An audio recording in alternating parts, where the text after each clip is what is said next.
In a small provincial estate, surrounded only by a dense green forest and the sun illuminating the lawns around the house, a child was born. The gods bestowed blessings on the young lady and rewarded her with great happiness, namely, that they had a boy. The baby was tiny, but looked like it already had the personality traits of the homeowner, and then the assistant asked the couple if they had chosen a name yet. The woman, who had just given the world a tiny baby, looked exhausted and even with sweat still dripping down her face, said that his name was Ruin Ardell. She looks at her child as if at some heavenly creature, and with confidence, yet anxiety, says that she hopes he will become the light of this world. Ruin Ardell, from a young age, grew up on an estate and was raised by loving parents, but from childhood he did not stand out as being particularly talented. Sitting on the floor, he overhears his father and his assistant talking about how he should try to get them good seafood, and the owner can have no doubt about that. Suddenly, the child calls out to his Uncle Baggins, which causes him to look surprised, so he asks what happened to the young gentleman. The boy almost begs him, but says that he can't go outside at the foot of the southern mountain, because there was a strange flow of mana there. Baggins looks at the young gentleman's father and doesn't understand what this could mean, but he himself doesn't know what his son is talking about. The weather was incredibly bad. The sky was covered with black clouds, and the rain was pouring so heavily that you could hardly see anything around you. The owner of the house opens the door and sees Uncle Baggins running towards the house, and says that he is starting to worry because a lot of time has passed. Entering the room, he apologizes and explains that he chose the longer route, and the man immediately, looking at the emotions of his interlocutor, asks what happened. He explains that he managed to escape trouble because he listened to the young master's advice, and the master doesn't understand what his son is doing here. So Baggins replies that because of his words yesterday, he did not cross the street at the foot of the South Mountain, and thereby saved himself. After all, I just found out that there was an attack by beastmen there, and then the man's eyes were incredibly alarmed because it was impossible to believe. And everyone who was there was in danger, but thanks to the young man, the uncle was not among them, and one could even say that the little boy saved him from death. They both thought for a moment, but Uncle Baggins broke the silence and asked the master if he thought Ruin Ardell could sense the mana floating in the air, but the master replied that it was hard to say. Suddenly he seems to be lost in his thoughts, thinking about the question his interlocutor asked him, and can't even think of further actions if that's the case. But everything was already clear. Ruin would be Ardell's future, and from that day on, he increasingly showed a talent for magic, and already at 6 he felt mana, and at 7 he could show it. When he was 10, the representative of the first-year students gave his opening remarks and asked everyone around to congratulate the best among the applicants, Ruin Ardell. After all, the young man surpassed the large number of children from wealthy families who entered the Ignite Magic Academy because it was the best in the Radiant Kingdom. Therefore, Ruin was ranked as the best applicant among all the others and received the title of genius. In his eyes there was a misunderstanding and the thought of what he could achieve in the future. However, he did not really like this attitude, but he was reassured by the fact that his name would raise the status of his family. However, it cannot be said that he succeeded in this, and the teacher asks him to show the skills of the best among the applicants, hinting at Ruin and challenging him to come forward. And right then, on the first day of classes, when Ruin was taking the tests, it was clear that he was far from the best, and not even second on the list. Because when he was showing off his skills, the teacher asked to release them faster, but the boy shouted that he simply could not physically do what he was asking. His gaze was focused on power, but Ruin's thoughts couldn't understand what had gone wrong as he had planned, so he continued to try to do at least something. The applicants waiting for their turn looked at Ruin Ardell and looked shocked by the reality that was happening around them, because they had heard that he was the best. The young man realized that he lacked the innate ability to release magic even a meter away from his body, and this was what was called mana release disorder. Tears rolled down Ruin's cheeks, because he understood that for a mage, his body was terrible, and this despair was visible in the emotions swirling in his eyes. But it didn't take long for others to learn of his humble origins and lack of talent for magic, and that disappointed him even more. And it was because of this news that the other students' attitude towards Ruin changed too quickly, and he felt that others treated him poorly. He was walking down the corridor and touched the hand of a student walking in front of him, but suddenly Ruin's face twisted in confusion because he knew what was about to happen. The friend of the one the young man had touched began to look closely at his hand and ask if everything was okay, as if he had caught some kind of infection. He explains his emotions by saying that the student touched a disabled person, calling him Ruin, and could become one himself, and the student understands that he needs to wash up quickly so that nothing gets on his skin. Ruin Ardell knows that he is called a person who cannot use his magic, so this situation around him is familiar to him like no one else. He was well aware that others considered him a defective person, unable to cast a single spell even in a magic academy. For the envious and the ordinary students, Ruin's current status became the highest source of malicious satisfaction they could possibly imagine. And so the student he had touched stood before him and boldly asked why the young man was looking so impudently, having the courage, even though he was incapable of even using magic. Just then, the fist of an angry rival flies with all its force straight into Ruin Ardell's face, seeking to humiliate him in front of everyone and show his level in the academy. The young gentleman stands, his hands firmly resting against the cold wall of the establishment, as if trying to keep his balance and hide his fatigue from being humiliated by everyone around him. Holding his bruised and swollen eye, he aches in his heart and wonders whether he will ever be able to fulfill his dream of becoming a real magician and whether the bullying around him will ever end. After all, it was Ruin Ardell who once entered the academy with the highest scores and was considered more promising than any of his peers and applicants to the institution in general. Therefore, he worked harder than anyone, pushing himself beyond limits to prove himself worthy of the title of the academy's best student and to glorify his name. But due to a curse, the young man, who was once considered a true genius and the best student, became disabled in terms of his ability to wield magic. Therefore, Ardell thinks that this is how, unfortunately, his story at this academy ended, namely, ingloriously and painfully, leaving behind only the shadow of his former hopes and dreams.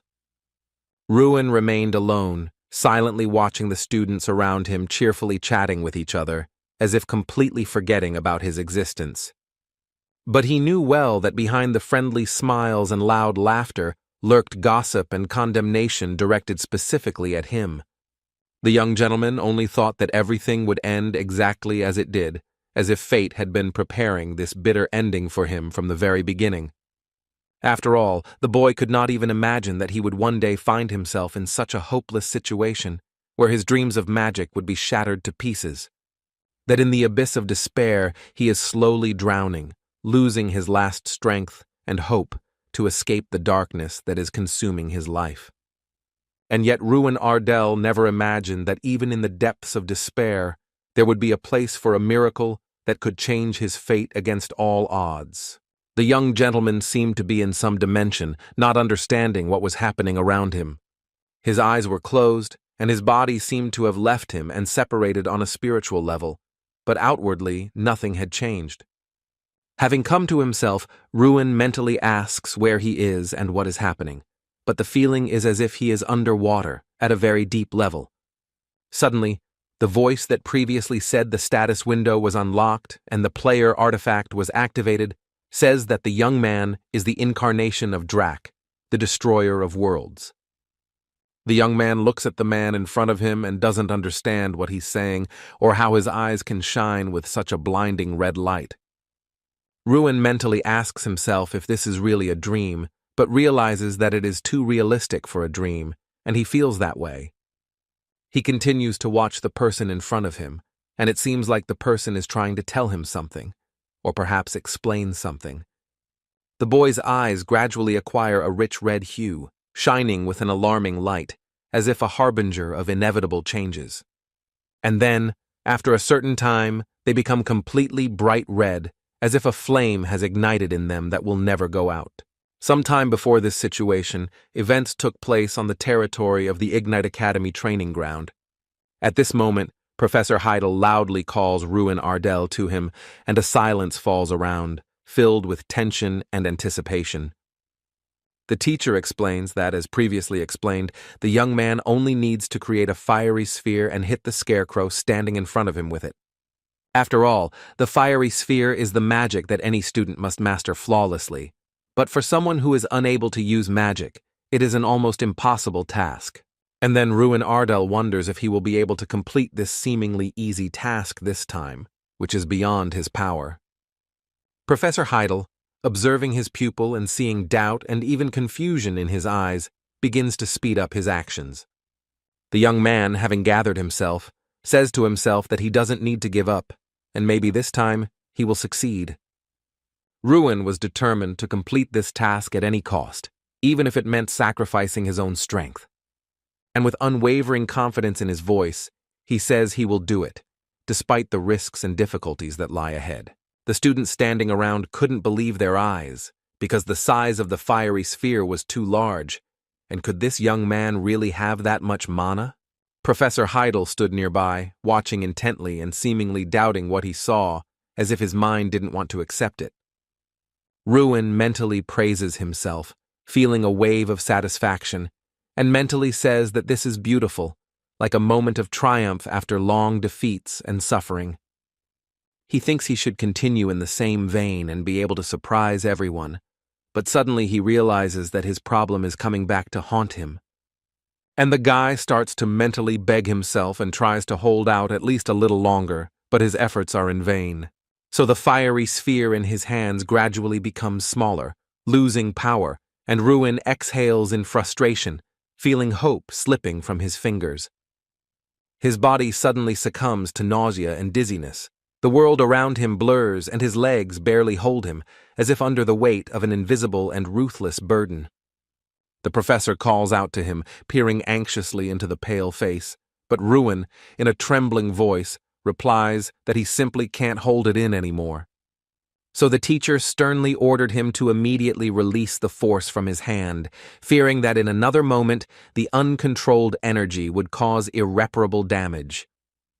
But Ruin understands with alarm and informs Professor Heidel that the fiery sphere seems to have grown to his hand and is not leaving at all, pulsing more and more strongly. Then the man says that the boy is in his final year, and if he still can't use ordinary magic, such as a fire sphere, then he simply won't pass the final exam. And he says that Ruin is destined to fail, to which the young man only quietly agrees, as if accepting the verdict, and repeats these words, as if imprinting them in his mind. But Ardell sincerely apologizes, looking down, and promises that he will train even harder to prove to everyone and to himself that he is capable of becoming stronger. In this practical shooting test, they have to create 10 fire spheres and hit the target multiple times, but Ruin cannot make even one sphere hit the target. Therefore, he does not even count on the role of a third-rate magician and hears condemnation from his classmates who consider him not worthy of training at all. Because he became the best applicant, a nobleman from the province, teenagers from wealthier families began to envy Ruin and feel incomplete, and because of this, they mocked him, but he would endure it. But the reality that leaves him with no hope begins to destroy him from within, and this curse is the only thing holding him back for all 6 years. The mana release disorder was what kept him from living his life to the fullest, and Ruin only wondered how much longer he could hold out like this. There was a loud commotion in the academy corridor. Conversations and footsteps could be heard, and the walls echoed, creating a feeling of continuous movement and life. The students whispered among themselves about who passed the exam, how, and what their scores were, because everyone was curious, because it was happening for the first time. Upon seeing Ruin, the pupils immediately began to hurl insults at him, their mockery and evil smiles painfully cutting the young man's heart. They asked if it wasn't time for him to pack his things and go home, and if they were in his place, they would be ashamed to show themselves here, but Ruin seemed persistent. Two of the pupils, looking at him, asked if he knew what the younger ones called him, but they immediately replied that the fool was Ruin. They further say that because of the young man, the graduating class is not a role model, and he finally needs to go back to his province. After all, nature did not endow him with skills, so he needs to at least be rich. But here, too, there is a problem, because they only heard the name Ardell when they entered the academy. And this white-faced pupil speaks as if mocking what his father said. They are all just fools, who behave arrogantly, but have nothing, hinting at Ruin's condition. Therefore, he immediately understood the level of Ruin's family, drawing a contemptuous conclusion for himself that the young man's origin was not capable of commanding any respect. But unable to bear the humiliation, the boy abruptly jumps up and swiftly strikes his opponent, putting all his accumulated anger and resentment into him.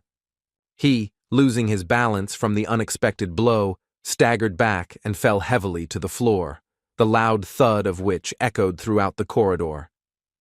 Ruin, trembling with anger, leans towards his opponent and in a sharp tone demands that he repeat what he said earlier, pronouncing each word with cold fury.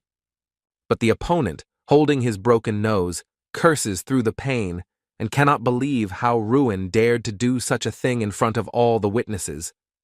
Ruin looks at him and says that he needs to know when to stop and who is this Ben Folt to talk about his father and family.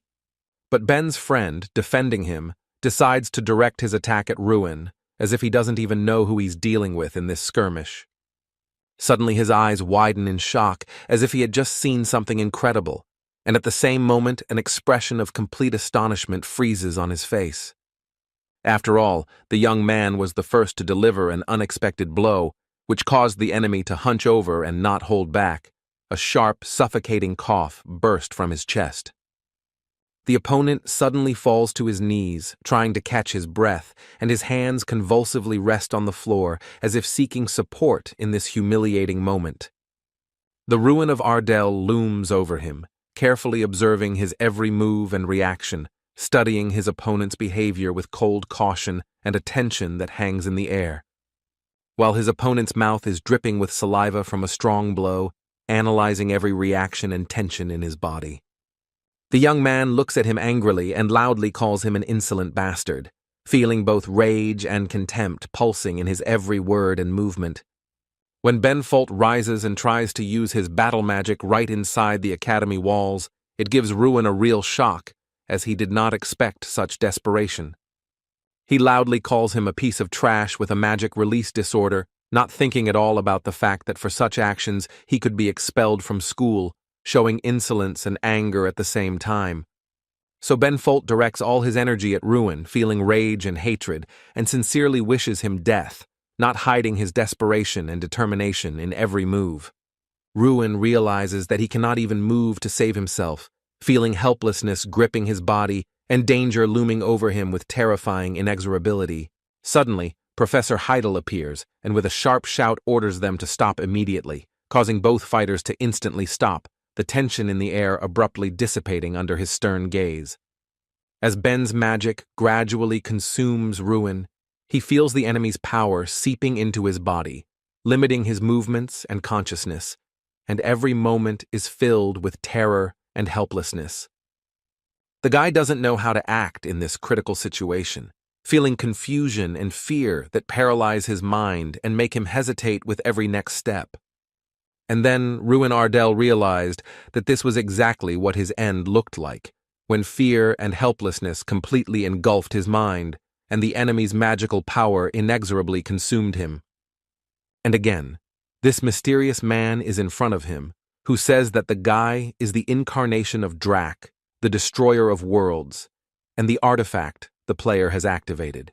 Ruin mentally asks himself what kind of delusion this is, feeling a mixture of surprise and annoyance as his mind tries to comprehend the absurdity of the situation unfolding around him.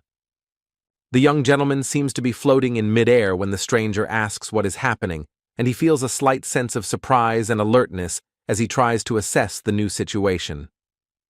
The man looks at Ruin and says his name, Dell, feeling both surprise and curiosity as the new encounter brings unexpected feelings and tension.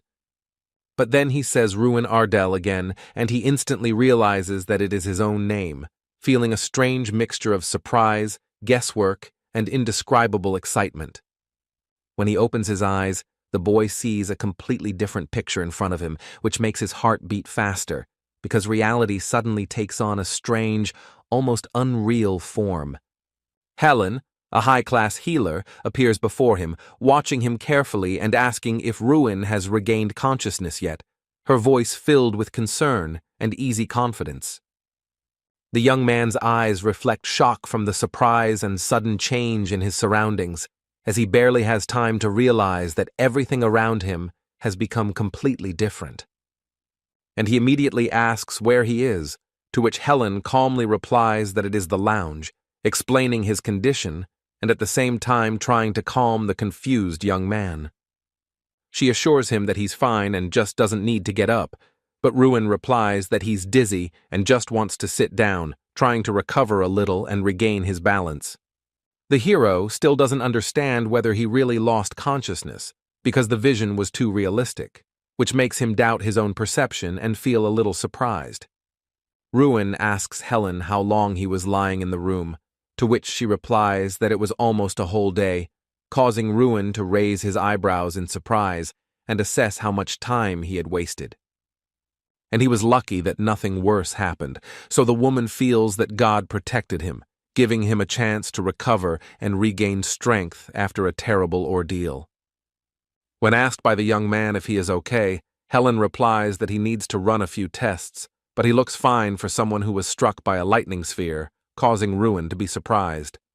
There are no wounds or burns, and even the internal organs remain intact, so Helen realizes that she has never encountered anything like this before, feeling surprised and curious at the same time. Ruin realizes that the lightning sphere is a terrible magic capable of burning the body in a matter of seconds, and he cannot understand how he managed to take such a blow, feeling both shock and surprise. But suddenly, Professor Heidel appears on the threshold of the room. His stern gaze instantly attracts Ruin's attention, and there is tension in the air, making everyone present wary. Helen says she needs to go check other tests, and asks the guy not to be silent if something bothers him, showing concern and attention to his condition. Professor Heidel approaches and asks in a calm but stern tone how Ruin is feeling, carefully observing his reaction and condition to gauge the seriousness of the situation. Ruin answers his question in the affirmative, and the professor explains that this is precisely why he came, because the professorial council has gathered to discuss the situation and take the necessary measures. The teacher explains that Ben Folt will be expelled from the institution, as using magic with intent to kill is an extremely brazen violation of the rules and endangers the lives of other students.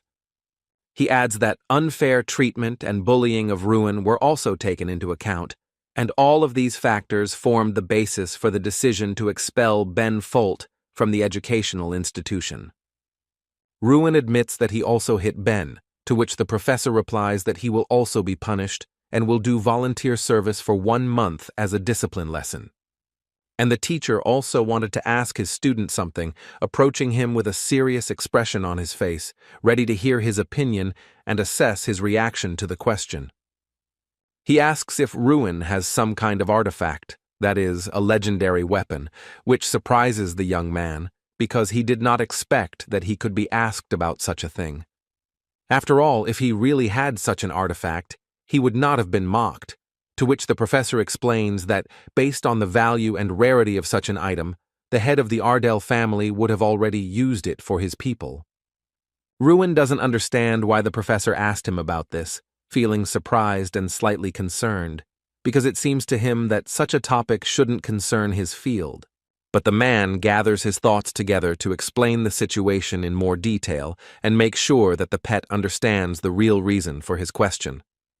He says he is certain that before the young man was struck by the sphere of lightning, his body was enveloped in a red light, which makes Ruin wonder and suspicious about the nature of this magic.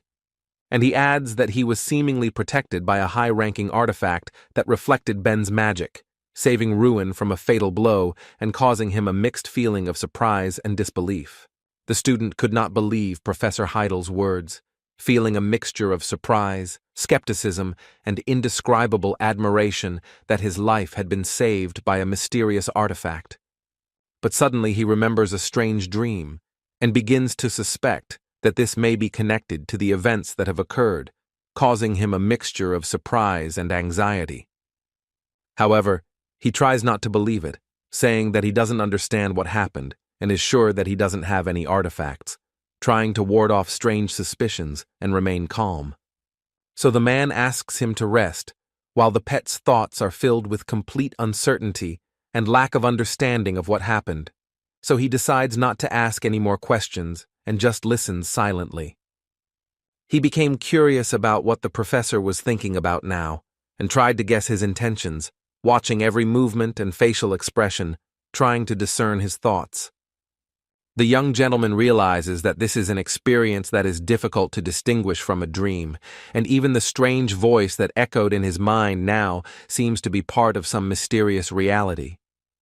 Who spoke of the artifact of Drak, the destroyer of worlds, and mentioned a certain player, forcing Ruin to ponder even more about the meaning of these words and their possible connection. He also feels like there was another word, but he can't remember it, leaving a feeling of incompleteness and slight unease in his mind. But suddenly, from the depths of his memories, Ruin remembers that the stranger spoke about the status window, causing him to be surprised and curious about the meaning of these words and their connection to events. Ruin curses himself and still can't figure out if it really happened or if it was just an echo of a strange dream, mixing doubt with irritation. He sees this window in front of him and, raising his eyebrows in surprise, asks Helen if she sees it too, trying to share his surprise and understand the reality of what is happening. He pointed to this blue thing in front of him, but Helen only looked at him in surprise, not understanding what he was talking about, because in her opinion there was nothing ahead. Ruin mentally repeated that this simply could not be, because Helen, as before, could not see anything in front of her, and her gaze only wandered into emptiness. The guy realized that only he could see this status window, so he decided to quickly make up a denial and told Helen that he had just imagined it. So the woman, after reviewing the results, calmly reported that all the tests were normal, and he could return to his usual life in the dorm without any problems. Ruin looked at her and said a few polite words of thanks, although in reality his mind was somewhere far away, occupied with completely different thoughts. After all, that day he managed to survive a lightning bolt strike, meet a man with blazing red eyes, and learn from the window that he is the incarnation of Drak. There was even a possibility that the artifact of a powerful mage named Draka had somehow ended up in the young lord's hands, although that seemed almost unbelievable. But suddenly, without any warning, another mysterious window flashed and appeared in the air right in front of him, as if responding to his thoughts. The window had a task that required physical strength and punches and kicks, but Ruin couldn't see how it could be useful to a mage like him. However, there was no doubt when time was running out, and Ruin realized that he had to immediately try to complete the task, even without understanding its meaning. So he clenched his fist and struck, and the window instantly displayed the result, informing him that this was only the first blow of 100 he was to make. Ruin then struck with his other hand, and the window immediately updated, showing that this was the second strike out of 100 he was to perform in this task. The guy noticed how the number on the window was constantly increasing, so he realized that he had to speed up and reach his goal as quickly as possible, without wasting time. Therefore, Ardell once again punched the air with his fist, hoping for a result, but was surprised to notice that the number on the window remained unchanged, as if his punch had not been counted.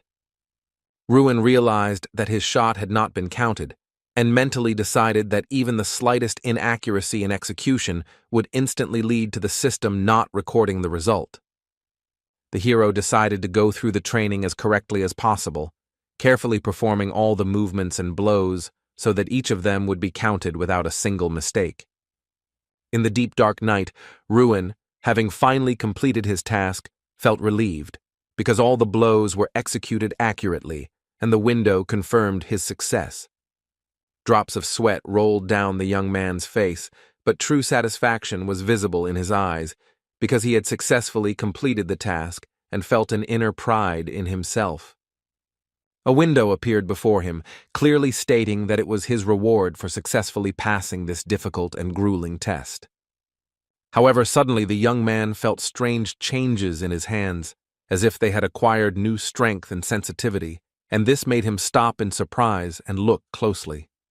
He couldn't understand what kind of feeling had taken over him, but he could feel it circulating through his blood, being much more fundamental and important than ordinary mana. So Ruin Ardell felt that he had become truly strong, and his new powers circulating in his body gave him a feeling of confidence and incredible power. So the boy decided to test his new powers in practice, feeling an impatient desire to use them take hold of him, forcing him to move forward without delay. He sharply struck his limb forward, and a powerful energy aura instantly rose around him, vividly demonstrating the power that now resided in his body. Ruin felt that the power flowing into the magic had become much stronger, and the resistance of the air provided driving energy, so everything around him seemed different and felt in a new way. The young mage's core strength had increased significantly, and now he felt it was time to test the second reward that awaited him after successfully passing the test. The boy looked again at the status window that suddenly appeared before him, and felt curious and tense, preparing to find out what new reward it would show. But he saw what was written there, about a power circle that now replaces mana circles, which surprised and intrigued him at the same time. So Ruin understood that this meant the complete replacement of his mana with physical strength, and the thought of how his magical abilities would now transform into pure power was arousing. All who experience and study mana have a circle around the heart that plays a key role in releasing and amplifying mana, providing control and power to its flows. Ruin had 4 circles of mana, far exceeding the normal amount for people his age, but due to his curse, their power was effectively 0. However, suddenly the boy's eyes widened in surprise as he felt something incredible inside him, making his heart beat faster and filling him with excitement. After all, he realized that his mana circles had actually disappeared, and now the circulatory force was filling his body instead, allowing him to control energy in a completely new way. And now he realized that these were power circles, not mana, which literally stunned Ruin and caused shock, because he had never felt such power within himself before. Because he knew nothing at all about mages without mana circles, and the thought that these new power circles might not be a full-fledged replacement frightened him with unknown consequences for himself. The hero couldn't help but ask himself if this meant he would have to forget about life as a mage, because without real mana circles, his abilities might be useless. However, it was too early to give in to such disturbing thoughts. Ruin first decided to test the new power circles in practice to make sure of their true effectiveness. So Ardell focused and summoned his fiery sphere, determined to test how well the new power circles could support a full-power magical attack. He was surprised to notice that the fiery sphere appeared extremely quickly, and could not understand how this was possible, because previously its formation took much longer. Ruin noticed with admiration that his fire sphere had become much stronger than before, and felt the new power circles giving it incredible power and stability. So after pondering for a long time how to explain such a drastic change in strength, it suddenly dawned on him. He finally understood the reason for the incredible increase in the sphere's power. That all this, the power of his artifact, and that he has been given a unique, once-in-a-lifetime chance to test and develop his new abilities to their fullest. The young man knows that there is a basic principle of work in magic, while liberation takes an average of 10 seconds. However, there was another option: to skip this stage and create a fiery sphere entirely through one's own inner power, testing the limits of one's new abilities. And Ruin was convinced that all this incredible power belonged entirely to the artifact. because without it, he would never have been able to create such a strong and fast fiery sphere. However, he felt confused and did not know what to do next, as new opportunities and powers opened up before him that he had never encountered before. He wondered how to fill his body with energy for a powerful attack, and it occurred to him that perhaps Draca had once suffered from a similar disorder and experienced similar feelings. I was surprised how Draca could even come up with such a method, because combining one's own strength with magical energy required extraordinary skill and understanding of the mechanisms of strength. However, Ruin suddenly noticed in the system window that a new task had appeared, and his heart raced as he realized that new trials and challenges lay ahead. After reading the task carefully, Ruin realized that to complete it, he needed to hit the target using pure physical force, and this forced him to tense up and concentrate. However, the guy hadn't even thought about this method yet, and it seemed to him that thanks to it he could reach a new level and become a real magician with incredible abilities. So the hero decided that he had to try to do it, because it was on his actions that he would be able to unlock a new level of power and possibilities. So Ruin aimed his fireball directly at the scarecrow, preparing to test the effectiveness of his new power and watching as his energy gathered for the attack. And with confidence in his eyes, he said that everything had worked, because the fiery sphere had accurately hit the scarecrow, confirming the correctness of his chosen approach and new methods. A new message suddenly appeared on the window, announcing that the task had been completed successfully, and Ruin's power had grown even more, opening up new opportunities and prospects for him. The boy, not believing what was happening, suddenly jumped into the air, feeling a new power fill his body and allow him to perform incredible actions. But suddenly Ruin lay on the ground, feeling an incredible sense of relief, realizing that he had indeed managed to do it, and the task had been completely accomplished. After all, before, every failure of his had occurred precisely at the stage of détente, and the young man finally felt a real victory, overcoming this critical moment and proving his own strength. He was still amazed by this method, and it was impossible to understand who this Draca was, who came up with such a unique technique that could radically change the approach to magic. The young man blacked out right on the training ground, and when the sun rose over the mountains, he woke up, feeling strange and extraneous sounds nearby, disturbing the silence of the morning. He couldn't understand why it was so loud around him, and listened in amazement to the sounds coming from all directions, trying to determine their source. Around him stood other students, who were glad that Ruin had come to his senses, and with smiles and lively exclamations began to address him in a friendly manner, encouraging him. But the young gentleman, without hiding anything, asked those present if they had really seen a person sleeping on the street, as if it was completely normal and nothing to worry about. Suddenly, a boy declared that they had never seen anything like it, especially a nobleman willing to exchange a dormitory for sleeping on the street, and asked if Ruin had been drinking.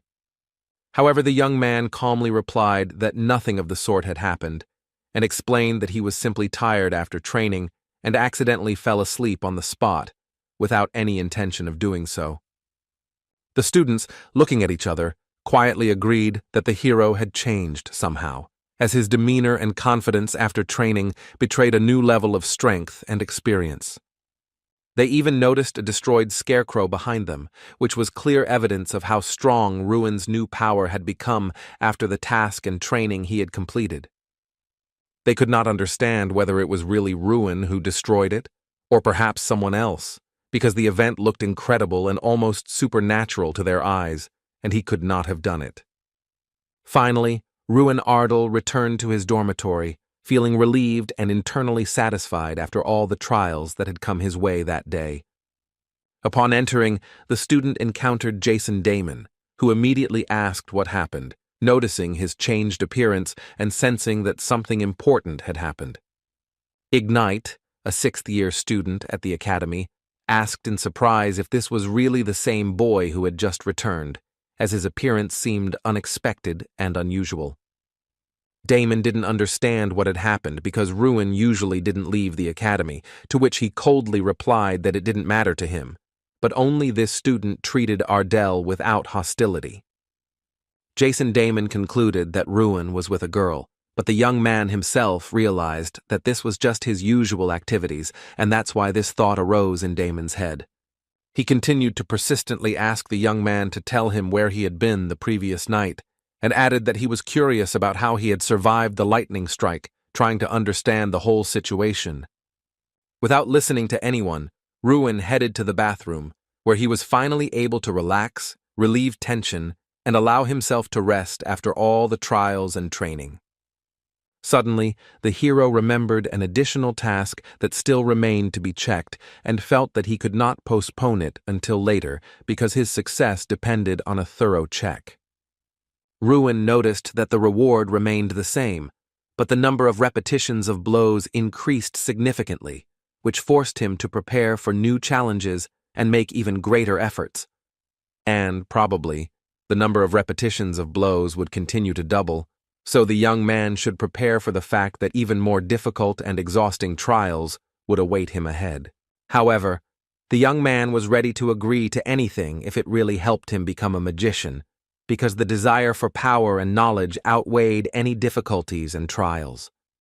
A month had passed since then, and Ruin had been performing the same task every day, but the number of repetitions had been steadily increasing, forcing him to train more and more intensely and with more endurance. If he failed to complete a task during the day, all his progress was instantly reset, forcing him to start over and tackle all the repetitions again with all his might.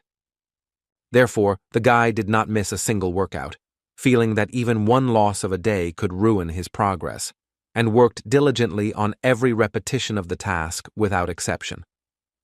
However, there was one plus in this situation, which made training a little easier for him, because he saw that each successful day noticeably strengthened his strength and confidence in his own abilities. The plus was that the requirements for completing the task never rose above 3,000 repetitions. Otherwise, Ruin might simply not be able to withstand it and die during the process. Every day, his leg or arm would rise in a blow, and the student would feel how each movement gradually strengthened his body, trained his endurance, and brought him closer to his goal of becoming a magician. And for the past month, Ardell has been going through these grueling workouts every day, never missing a day, gradually increasing his strength and endurance to incredible levels. And as a result of all this daily training, Ruin even acquired a new body art skill that allowed him to control his movements and strength during strikes even more effectively. Silence and tranquility reigned in the academy. A sense of peace was felt all around, while all the students sat in their classrooms. The students noticed that something was wrong with Ruin, as he constantly fell asleep in class, and this caused concern and surprise among his fellow academy members. Moreover, the guy actually settled on the training ground, where he relentlessly practiced punches and kicks, devoting all his time to developing physical strength and skill. But one of the students noted that Ruin was simply trying to compensate for his disorder through constant training, although he doubted that such an approach would actually work. So, for the past month, the teenager has been completing tasks every day while simultaneously searching for any clues that might shed light on Drax's personality and secrets. However, he could never find any mention of mages with that name in historical records, which made Ruin ponder even more about the mystery of Drax. The same went for the Destroyer of Worlds, the player, and the status window. There was no mention of them either, which made Ruin ponder even deeper about the unknown secrets. And he simply couldn't even guess who this Draka really was, because the lack of any information left him confused and forced him to look for answers. He could not understand who the person was who had given the young man such power, because the secret of her identity remained unrecognized, causing Ruin constant surprise and curiosity. However, suddenly, he heard someone calling him, and the voice made him raise his head sharply, full of surprise and tense anticipation of the one who had addressed him. Jason ran up to Ruin and, panting from running, asked if he had heard the news yet, because it seemed that this question urgently needed an answer and could not stand delay.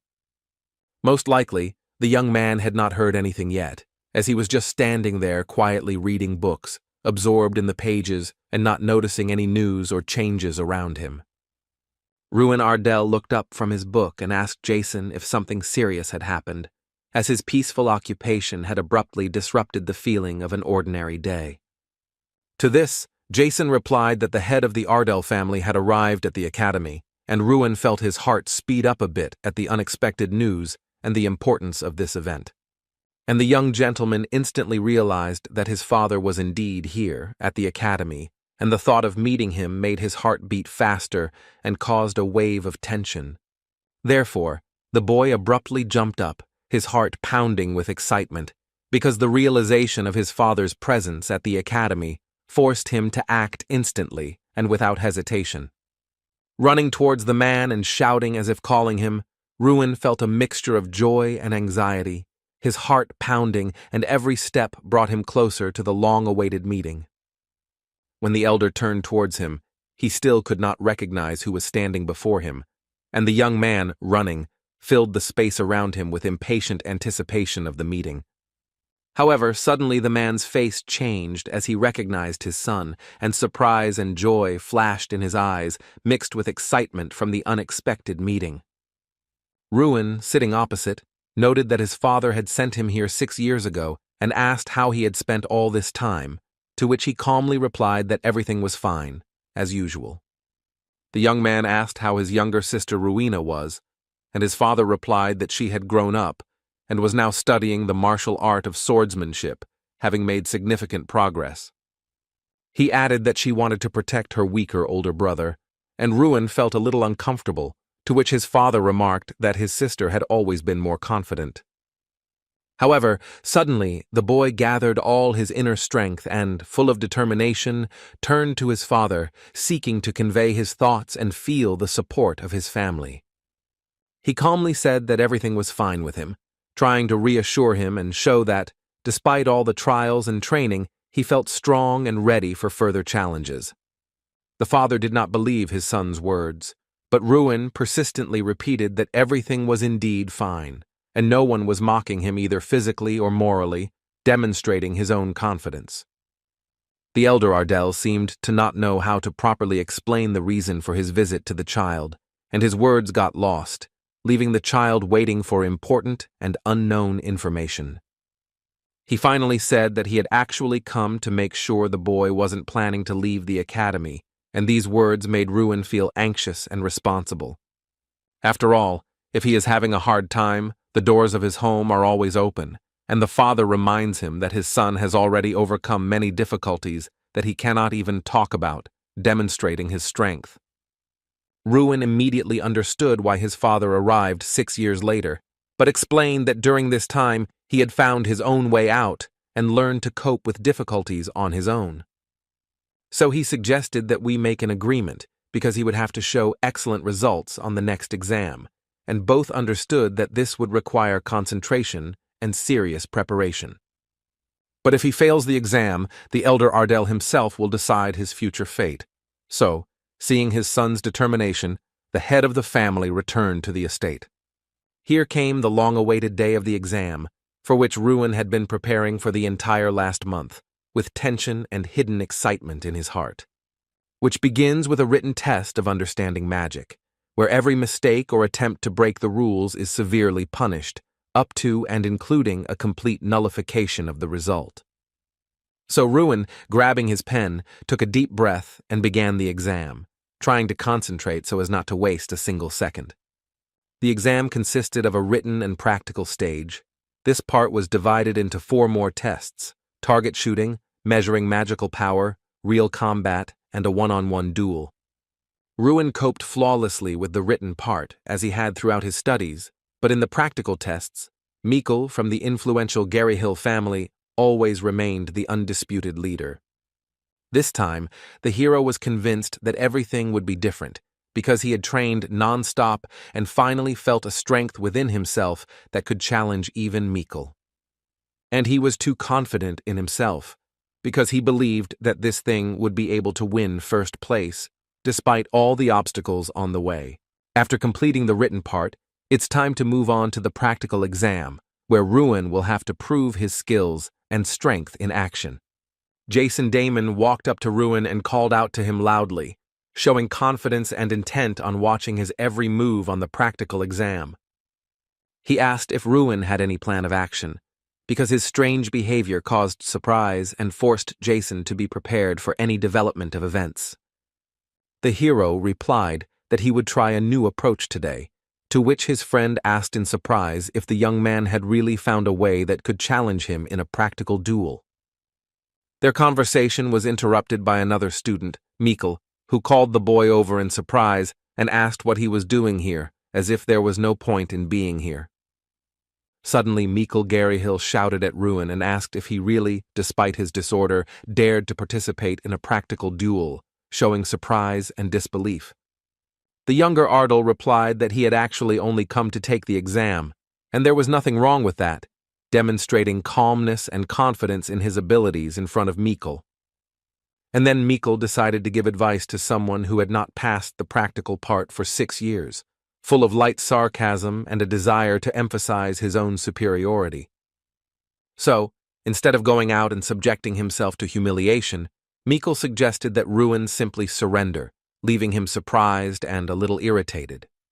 But the young man sharply replied that he would not need Mikkel's advice, demonstrating determination and unwavering confidence in his own abilities and intentions. However, suddenly Mikkel noticed that Ruin had misunderstood him, explaining that with the disorder, he was unlikely to be able to successfully pass this exam, leaving his opponent in his thoughts. The hero did not understand where Mikkel got such courage and confidence from, because he had never behaved so boldly and self-confidently before. The first part of the practical exam was aimed shooting at designated targets, where each miss could cost valuable points and affect the overall result. His goal was simple, to determine how many targets a future magician could hit at once, assessing accuracy, speed, and control of magical power while firing.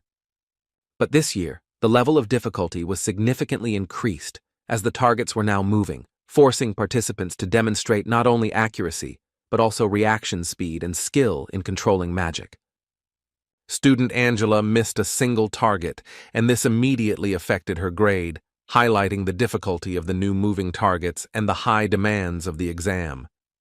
Other participants also struggled with the exam, and therefore the overall scores were simply terrible, demonstrating the incredible difficulty of the task. Because the next student was only able to hit 3 targets, confirming how difficult the exam was and how high the demands were on future magicians. And who would have thought that, because of such a seemingly insignificant difficulty, the performance would drop so much, and the quality of graduates would leave much to be desired. Professor Ellick, being Mikkel's uncle, noted that it was too early to be disappointed, because all the tests were still ahead and the main student could show potential. After all, it was Mikkel's time to demonstrate his abilities, and everyone was eagerly waiting to see how he would handle the moving targets and confirm his reputation as the best student. So Professor Ellick's nephew, focused and determined, steps out into the square where spectators, judges, and an uneasy silence await him before the test. As the test begins, Mikkel addresses the young man, urging him to watch carefully and not miss a single move, because every moment could be decisive. After all, he doesn't even realize what Ruin has planned, and how cunning the plan has already begun to imperceptibly materialize right before the eyes of everyone present. The professor, raising his voice impatiently, loudly shouts for Mikkel to begin, eager to begin the test as soon as possible and see what he is truly capable of. And he, agreeing, confidently said that he would show Ruin the difference between them, to prove once and for all which of them possessed true skill and strength. So the student, concentrating all his strength and skill in one powerful movement, hit several targets at once, making the audience gasp in amazement. The students watching this were not at all shocked, because every year Mikkel proved beyond doubt that he was the best among all who had passed such tests. Professor Ellick was sincerely happy and, barely holding back his emotions, said, "Isn't this young man a worthy descendant of the illustrious Garyhill family, whose achievements are remembered by generations?" He turns to Tyrion Ignite and, with a faint smile, asks if he doesn't think that Mikkel is the true pride of their academy and an example for everyone.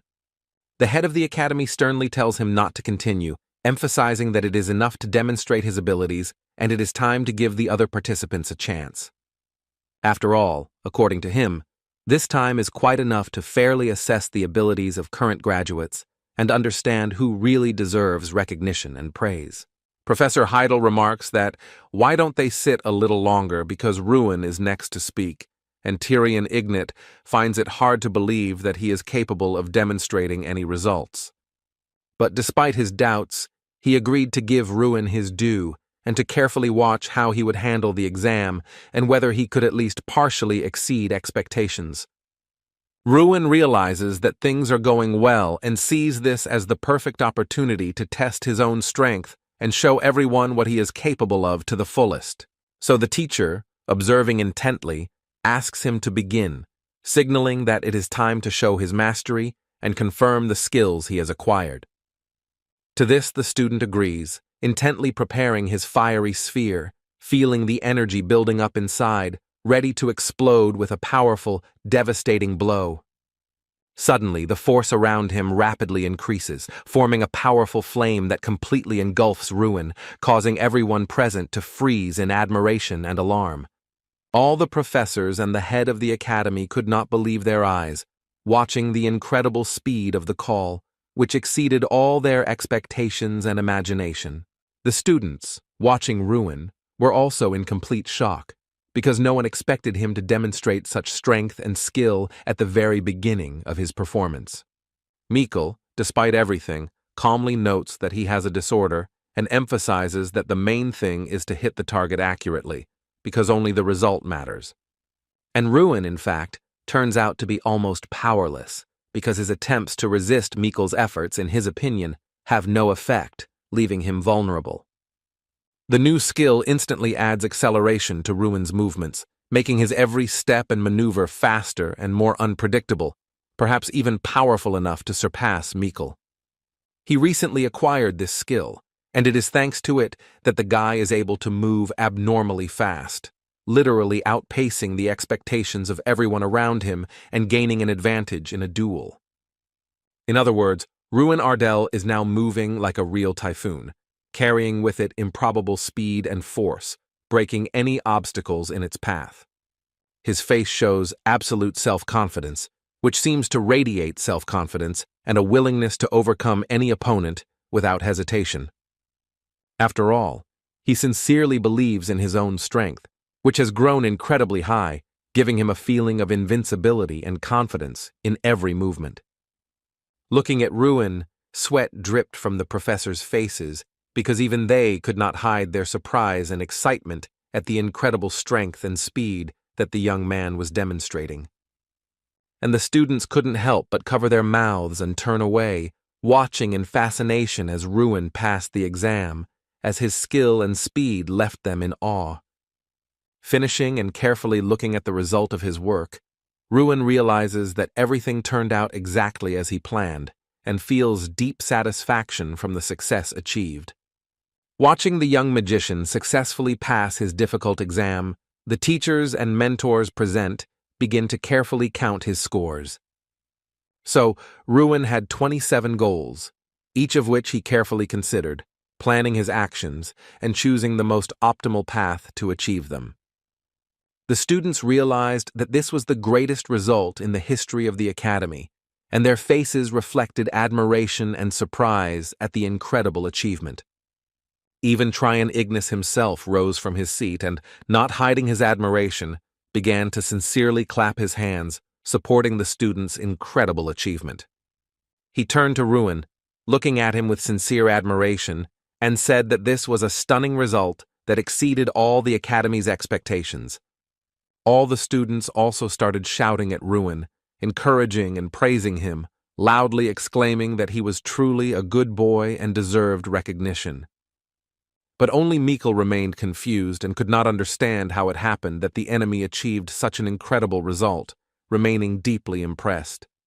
Ruin realizes that he is now receiving general recognition and praise that he has never received in all 6 years of study, and he feels strangely moved by this.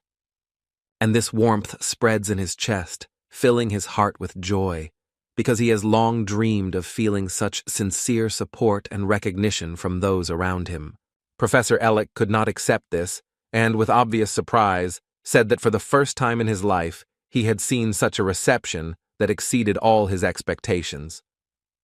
But Professor Heidel, standing up for his student, indignantly asked whether the nature of magic really did not open up limitless possibilities, expressing surprise and support. And if everything happens strictly according to expectations, he added, then it's no longer magic, but simple mathematics, because true magic always contains an element of surprise. But Professor Ellick, disagreeing, continued to argue, defending his point of view and trying to prove that the situation could not violate the usual rules of magic. The head of the academy interrupted him, sternly and at the same time enthusiastically saying that today he had witnessed a real magical miracle created by the student himself. However, he immediately noticed that the other professors had a completely different opinion, and their faces reflected doubt and restrained surprise that could not be ignored. Professor Ellick, listening to the main character, mentally reflected that everything had gone awry because of Ruin's actions, and his heart was filled with anxiety and irritation.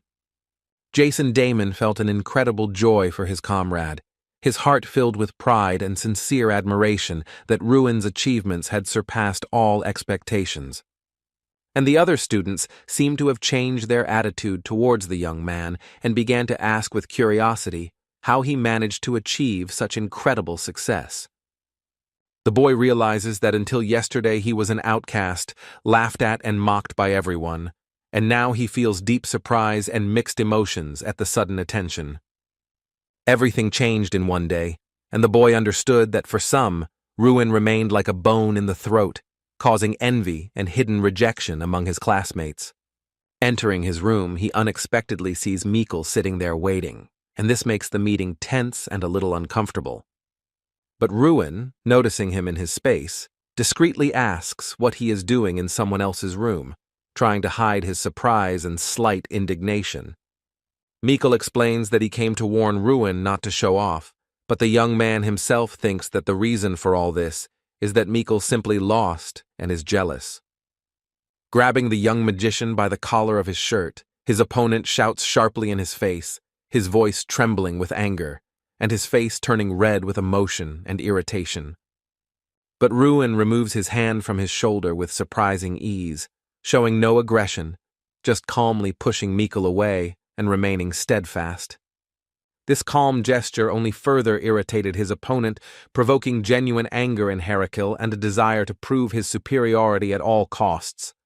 After all, Mikkel could not understand where Ruin got so much strength from, and this only increased his surprise and irritation, making the situation even more tense. Ardell calmly states that it is important for both of them to complete their training, and if he wants to defeat him, let him do it honestly in a one-on-one battle, without outside interference. After his proposal, Ruin calmly releases his hand, remaining calm and demonstrating confidence that now everything will be decided in a fair battle. Mikkel challenges him by asking if Ruin really considers himself worthy of fighting him, since throughout his 6 years of study, he has consistently failed exams and appeared weak. The young man calmly replied that he just had to wait, and then all doubts would disappear, and the truth would become clear, showing who was truly worthy of the battle. Mikkel warns that Ardell should not even think about taking the next exams before their battle, emphasizing the seriousness and audacity of his intention. But the student mentally believes that in today's exam, the young man will not be able to overcome even the first stage, confident in his weakness and doubting his chances. Pulling his hand out of his pocket, he does so slowly and confidently, demonstrating calm and readiness for any upcoming development. Looking at her, he thinks that whatever the circumstances, Ruin is truly a magician, and this certainty causes him surprise, admiration, and respect at the same time. The second stage of the practical exam consisted of measuring the students' magical power, testing their abilities and level of control over magic under the close supervision of their teachers. The treasure of the academy, the ancient ogre Kingram, was transformed by the Archmage Freud 500 years ago during his lifetime, so the students need to direct magic at him and show a high result. Ruin asks Damon if he really needs to cast the spell he is sure of on the statue and receives an affirmative answer, which only strengthens his resolve. But this ogre is famous for his cruelty in evaluation, and getting more than 20 points is already considered an excellent result, which makes the task especially difficult. One of the students summons a powerful thunderstorm and directs his spell at the ogre, causing the air around the statue to crackle with energy and tension. But Kingram, in a menacing voice, orders him to hide from his sight and, with a contemptuous smile, calls him a one-point magician, humiliating him in front of everyone. He mockingly suggests that his pupil give up magic right now, stating that with such skills, he will never become a real wizard. The next student confidently walks into her exam, preparing to show off everything she has learned, and with hope in her eyes, she directs her steps towards the ogre statue. She turns to her companion and, with a faint smile, tells him to watch carefully, because now she will show the true power of her magic. She concentrates, raises her hands, and casts an ice sphere spell, filling the air with cold that swirls around her before releasing it at her target. Kingram respectfully says that he will definitely remember it, because what he saw was truly impressive and worthy of recognition, even by his strict standards. But then the ogre coldly lowers her to the ground and adds with a sneer that he was only truly struck by her hopelessness, causing the crowd to freeze in embarrassment. He gives her only 2 points, and the girl cannot hold back her tears because it was her best attack, into which she had invested all her strength and hopes, hoping for a higher score. Jason also failed the exam and only got a 5, but not wanting to accept it, he argued until he was ordered to return to his seat. Mikkel Garahill is called up next, and all the students watch with interest as he confidently takes the exam, preparing to show off his abilities. The student gathers all his strength together, filling himself with determination, and looks as confident as possible, ready to demonstrate his true strength in front of everyone. He focuses his magical power on the statue, feeling the energy pulsing in his hands, ready to strike the target with maximum accuracy. And suddenly the ogre Kingram, loudly and sternly, declares that he is disappointed, and suspiciously asks if Mikkel is not the son of George Garahill, causing surprise among all present. To this, Mikkel calmly replies that he is indeed his proud third son, looking confident and seemingly enjoying revealing his family connection. Kingram laughs loudly at the young man and disdains that his father was a worthless person who begged for points, emphasizing his contempt for Mikkel's family. But even the student doesn't have much talent, so Kingram gives him only 27 points, and the boy sharply disagrees with the assessment, feeling indignant. He is asked to calm down, and after that, Ruin Ardell is called next, who prepares to show his abilities, watching the reaction of those around him. The young man realizes that he is a little nervous before the exam begins, feeling a little anxious, but he tries to pull himself together and set himself up for success. But he sincerely believes that he can handle this challenge, and this gives him determination and confidence, allowing him to focus on the task despite his anxiety. He approaches the statue, says that it is nice to meet him, introduces himself as Ruin Ardell, demonstrating calm and confidence before the start of the exam. To this, Kingram replies with curiosity and slight surprise that this is the first time he has seen this student, carefully observing his behavior and magical abilities. However, he dismissed it with disdain and said it didn't matter, sternly ordering the exam to begin, forcing the students to focus on the task. Ruin casts his spell, and suddenly the professor notices that he is using explosive burning mana that radiates incredible energy and threatens the entire statue. The students realize that this is 4th grade magic and are shocked, as no one expected to see anything like this, even among the most talented students. Kingram himself cannot understand where the young man gets such steadfastness from, and his astonishment only grows, for he has never before encountered such unwavering confidence and control of magic. But the young man does not hesitate and begins to advance, confidently moving forward, demonstrating skill and control over magic, which makes everyone around him hold his breath. He focuses his attack on the statue, channeling all of his accumulated energy and magic into a powerful explosion that should hit the target as effectively as possible. He stands before him, looking composed and calm, as if he knows that his strength and mastery of magic allow him to overcome any difficulty. The professor is surprised and says that this is impossible, because the young man transferred the magic from his fist to his leg and exploded it in just 1 second, demonstrating incredible skill. The students realize that they are facing a 5th-grade spell, and their surprise grows because no one expected to see such power on a practical exam. But Ruin paid no attention to anyone, completely focused on his work, his gaze and movements indicating maximum concentration and self-control.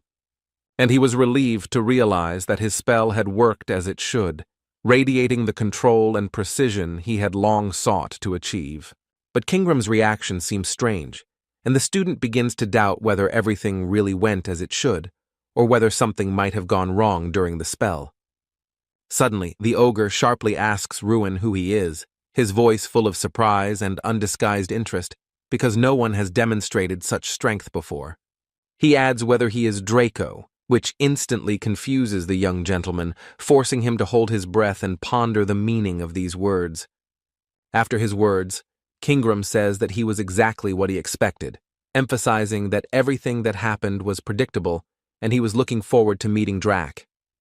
He watches Ruin carefully, intently studying his every movement and gesture, while simultaneously pronouncing the name he has decided to call him, as if trying to figure something out. The students cannot figure out who Kingram is talking about and wonder if he really just confused people, because his words sound too definite and mysterious. Ruin realizes that in 2 months he has read every book he could find, but none of them mentioned a word about Drac, leaving him deeply surprised. So he turns to the statue and asks if it knows him, and is surprised to receive a clear, positive answer, which only increases his surprise and curiosity. He looks ahead and speaks to the ogre, asking him to tell him more about Drac, hoping to gain some clarity in the mysterious and confusing situation. To this, the ogre replies that all of this is extremely interesting, as if he is interested in the very essence of it and the situation unfolding around Ruin, causing a slight admiration. And who would have thought that Kingram would notice his incarnation right at the academy, causing Ruin to feel both surprise and a slight excitement from the surprise. He asks the young man to repeat his name again, and the young man, a little surprised, answers clearly and confidently, Ruin Ardell, which forces the listeners to listen more carefully. So the statue says that it will remember him, as if imprinting Ruin's name in his memory, leaving the young man with a sense of the importance of the moment and its mysterious significance. He says he will answer his question later because there are many people around and the ogre is expected to score points, leaving Ruin slightly surprised and impatient. Kingram announces that the evaluation is complete, as the student's magic does not match that which allows for an accurate determination of the result, leaving everyone present in mild surprise. But the professor reminds us that according to the rules, an estimate must be made in any case, and this contract must be fulfilled within 5,000 years. Kingram was furious and couldn't understand how the man dared to address him like that, considering he was judging children who didn't even look like real wizards. But knowing that a contract is a contract, the ogre is forced to agree and give an assessment, albeit with obvious dissatisfaction and internal resistance. Kingram asks Ruin how much he wants to get, 0 or 100 points, watching his reaction carefully, as if testing his courage and determination. And Ruin Ardell, without hesitation, chooses 100 points as his rating, demonstrating a determination and confidence that even Kingram is forced to admit with some surprise. All the students were in complete shock at this result, not hiding their surprise and searching for an explanation as to how the student could get 100 points. And the boy once again found himself at the very epicenter of events, attracting the attention of everyone around him and feeling how every movement and word acquired extraordinary importance. Professor Heidel reports that the head of the academy has already learned of his result and that the young man deserves the award, causing Ruin to feel a sense of pride and unexpected excitement. He hands the young man a roll of paper, and the young man, slightly surprised and at the same time interested, carefully takes it in his hands, feeling the weight of the moment. The guy reads about the artifact room and cannot figure out what it is, feeling both surprise and curiosity about the mysterious place. So Professor Heidel orders him to follow, and the young gentleman, a little excited and full of anticipation, carefully follows his mentor, trying not to fall behind. He agrees to what lies ahead, a little hesitantly, but with a sense of curiosity and determination, ready to follow it and learn everything. He admits that he did not know about the existence of such a place, and the man explains that it is the only place where entry is strictly prohibited, emphasizing its uniqueness and mystery. So Ruin doesn't understand why he's being taken there since the place is forbidden, and feels a mixed sense of surprise and slight excitement before the unknown. They stand at the entrance, and the professor warns that they can only advance to this point, emphasizing the severity of the restrictions and the importance of the rules. So Ruin realizes that he will have to enter alone, feeling both excitement and fear of what awaits inside the forbidden room.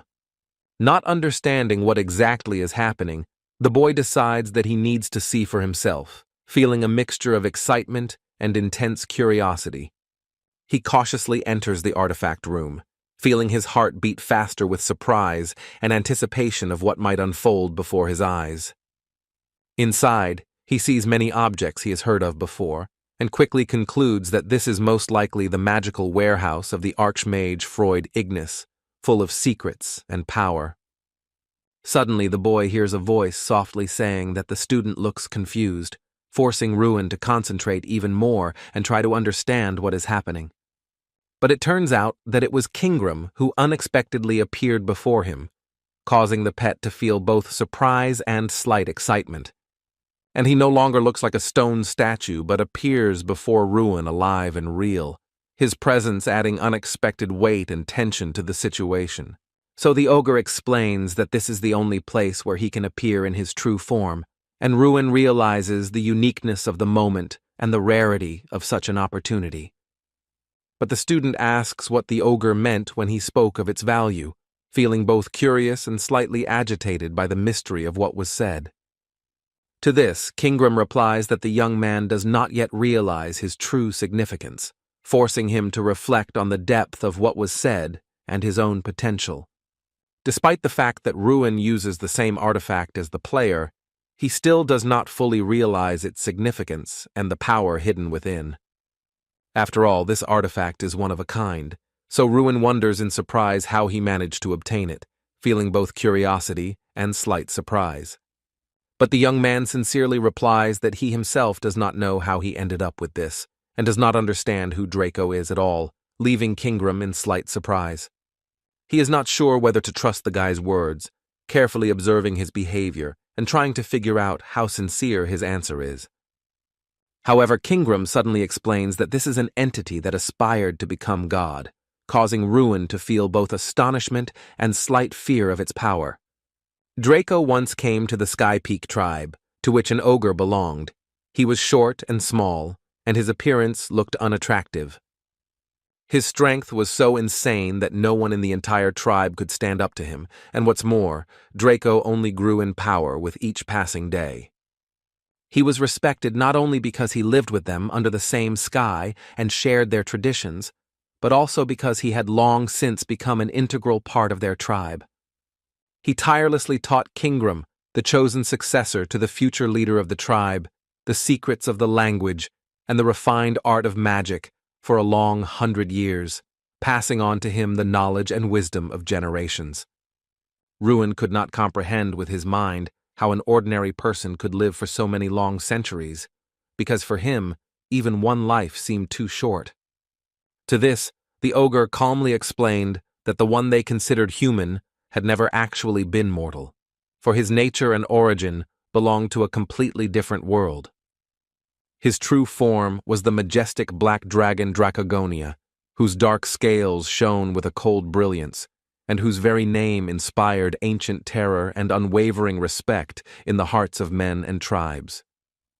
The main character was so shocked by the information he heard that for a long time he couldn't come to his senses and believe whether everything he said was really true, because to him it sounded like an incredible legend. Kingram only replied in surprise. Did the young man really not know that magic itself originated from dragons? But for the main character, this was always just a beautiful fiction. But the ogre said with certainty that Draco, despite his origins and unprecedented power, was completely incapable of using magic. So he invented his own way of fighting, like Ruin now, filling his arms and legs with magic so that every blow and movement became deadly accurate and incredibly powerful. Ruin was convinced that Draco was being treated the same way as he was, and finally, realizing this, he understood the full depth of events and the reasons for actions that had previously seemed incomprehensible. The Black Dragon had invented a unique ability that only he could use, and now he demonstrated it to Ruin for the first time, showing all his unprecedented power and skill. And thanks to this incredible ability, Draco became the strongest being in the world, whose power exceeded all limits, and even the most powerful creatures did not dare to challenge him. But Draco felt no joy in his power and relentlessly increased it until he eventually brought himself and everyone around him to their doom, leaving only destruction in his wake. And Ruin finally realized why he was called the Destroyer of Worlds, because the power that Draco once possessed was so incredible that the young man could not even imagine its true scale. Suddenly the hero noticed a window in front of him, and a sense of reward flared up in his heart, for he realized that he now had the opportunity to communicate with the ogres.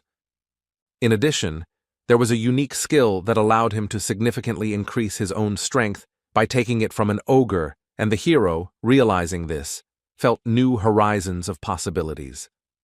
Suddenly, a ball appeared in Ruin's hands, embodying the incredible power he had gained, radiating power and light that was both captivating and terrifying.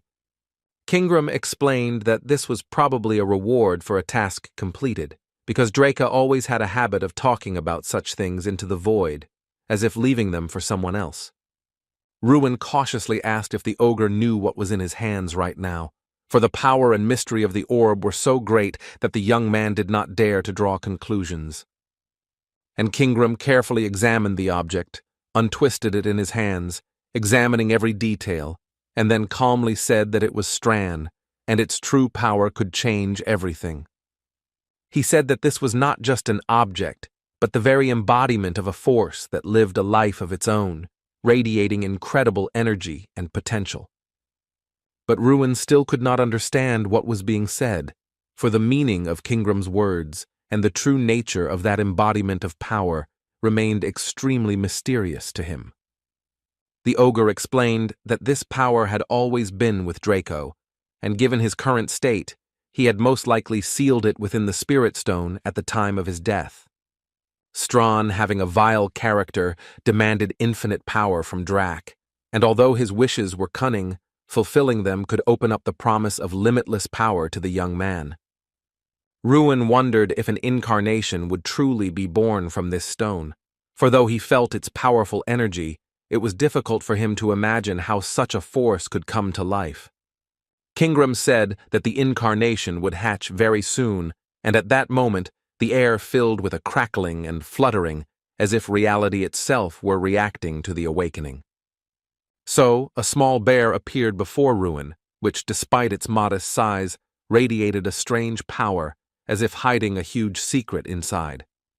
And this strange appearance of this animal caused the young man deep confusion, because he could not understand why the embodiment of incredible power looked like this. But suddenly, Stron abruptly said that Ruin was a scoundrel because he had dared to call him a bear, and his words came out with such force that the young man felt surprised. The young man still could not understand how such an ordinary-looking animal could suddenly speak in a human voice, and his mind was filled with surprise, doubt, and a slight fear. Suddenly, the little bear, who had turned out to be extremely angry and domineering, sternly ordered Ruin Ardell never to call him that again. Ruin, surprised and slightly confused, asks again how it is possible that this unusual creature can speak and tries to understand the meaning of what is happening. Stron sternly and angrily replies that he does not understand how the young man dared to call him an animal, because he is not one at all, and this offends his dignity and pride.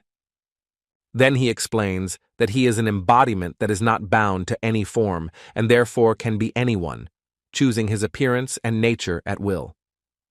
He then sternly orders Ruin to carefully observe his strength, demonstrating that his power goes far beyond the ordinary and emphasizing his own essence.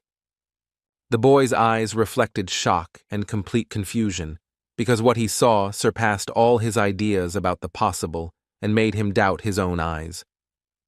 When the little bear tensed up sharply, it seemed as if his body was about to burst from the incredible power he suddenly wanted to radiate. But suddenly he shouted in despair that he didn't know where his strength had gone, and this unexpected voice completely confused the hero, adding chaos to an already incredible scene. And the problem is probably that he was born with an empty stomach, so the bear, feeling weak, asks Ruin for some food, hoping to regain his strength. The young man admits that he doesn't even know what kind of food to give, to which Stron angrily responds, asking why his current master is so weak. Turning abruptly, Stron went to sleep, asking to be awakened only when food appeared, leaving Ruin deeply confused and stunned by his words about his master. Kingram notes that even though millennia have passed, his character has remained unchanged, the same stubbornness and pride that have not changed even with the passage of time. Looking at Ruin with Stron, the ogre seems to be returning to the good old days, when life was simple and events were filled with nostalgia and memories of the past.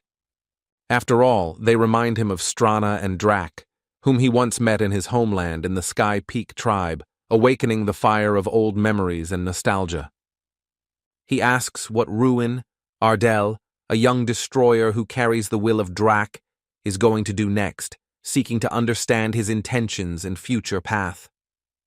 With this force that makes him extremely powerful, standing on the edge, it can either destroy him or guide him on the right path, shaping his destiny and choices. Ruin realizes that the true reason for his quest for power was to protect his people from demons, realizing that his goal was always noble. He also understands that he sought to glorify the Ardell name and show himself to those who had previously insulted him, proving his own dignity and strength through courage and actions.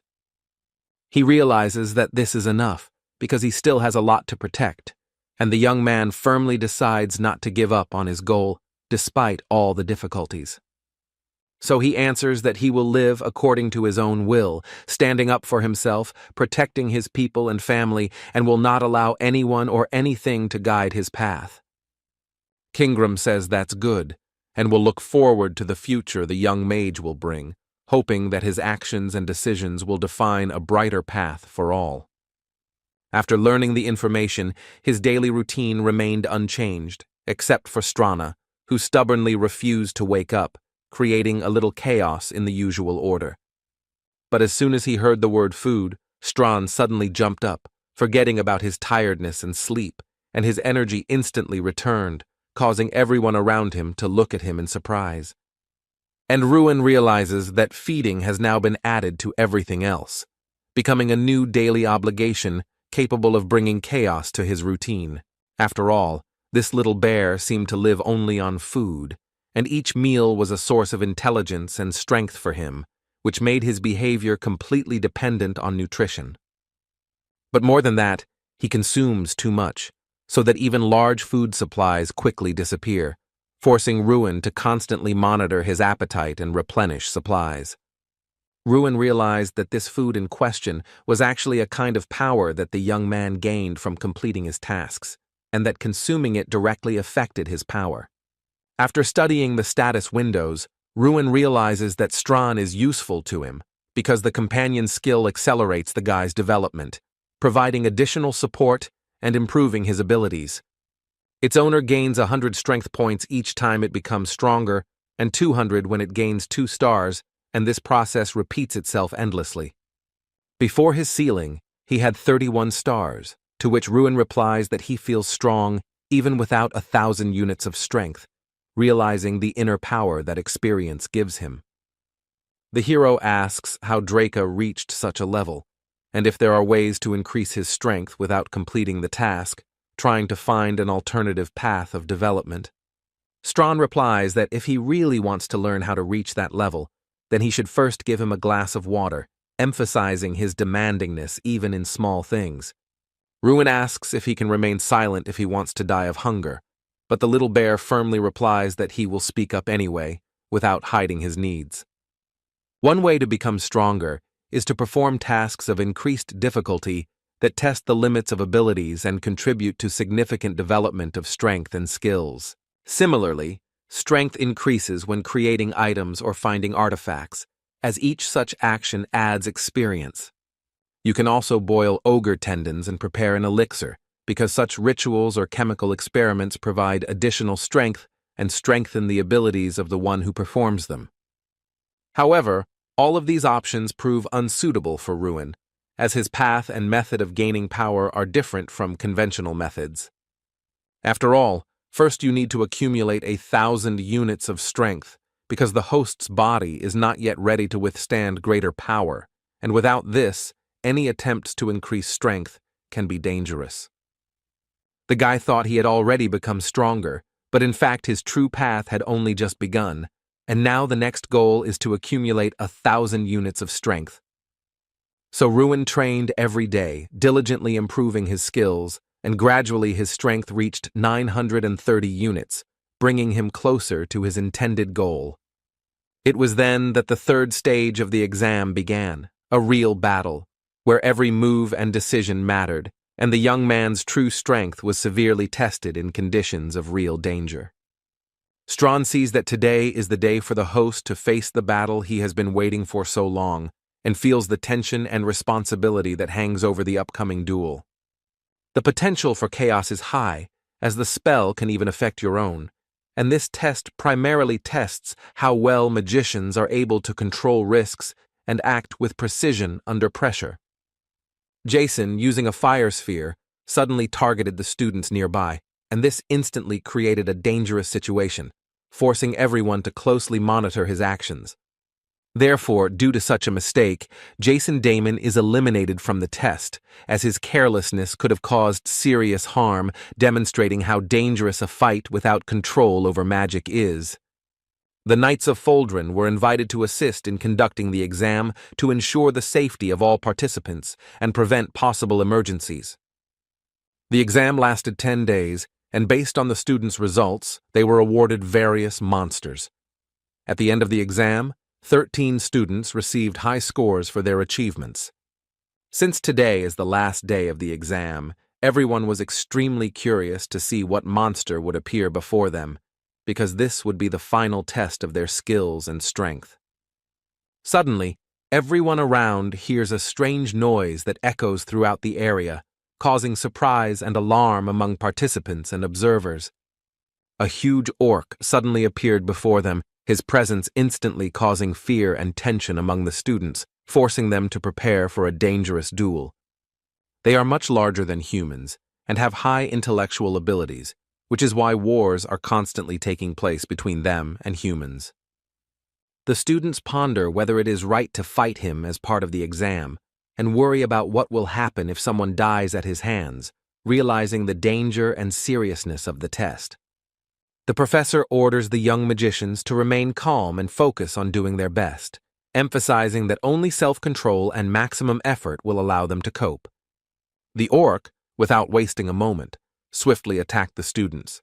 His movements were quick and ruthless, forcing the magicians to react instantly and use all their skills.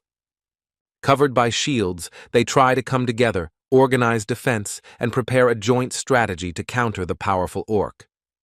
Mikkel, standing behind, prepares his attack, carefully assessing the situation and choosing the most opportune moment to deliver an effective blow to the orc. Using an ice arrow, Mikkel concentrates magical energy to direct it precisely at the orc, hoping to slow or seriously damage the enemy. However, this does not bring success. The attack flies to the wrong place, missing and forcing Mikkel to quickly adjust his tactics to prevent danger. Because Mikkel sees his opponent from above, he realizes that the trajectory of the ice arrow is wrong and he has to urgently reorient himself. Professor Heidel immediately orders the student to quickly dodge to avoid the danger of the orc's attack and maintain control of the situation during the fight. However, Mikkel realizes that his body is frozen in place with fear, and he cannot carry out the order, feeling panic paralyzing his every movement. Professor Heidel then casts his wooden prison spell, quickly creating a barrier of solid wood to contain the orc and protect the students from direct threat. The spell envelops the orc, and he is instantly frozen in place, unable to move, giving the students a chance to regroup and prepare for further action. His eyes seem to burn with anger and an undisguised intent to kill his pet, reflecting the wild rage that boils within him, despite the fact that he is frozen in a wooden trap. Trying to grab Mikkel, he shouts incomprehensible sounds that sound like a roar of rage and anger, emphasizing his aggression and dangerous mood even at such a moment. But suddenly the student hears his name and the message that he is failing the exam, which instantly shocks him and causes a feeling of confusion and anxiety. His fist clenches in anger, because such a decision was completely unexpected for him, causing a storm of emotions and a sense of injustice. Professor Ellick, who was Mikkel's uncle, is deeply unhappy because his nephew has failed again, and this causes him a mixture of disappointment and anxiety for his future. Realizing that he needs to somehow prevent Ruin from passing the test, he turns to Tryon Ignis and asks if he plans to continue the exam in the same spirit. But the man doesn't understand what exactly the professor wants from him, because Ruin is next in line, and his attention is focused on the upcoming test. Ellick agrees and adds that Ruin is the only student to receive the highest grade from Kingram, highlighting his exceptional abilities and potential among the other students.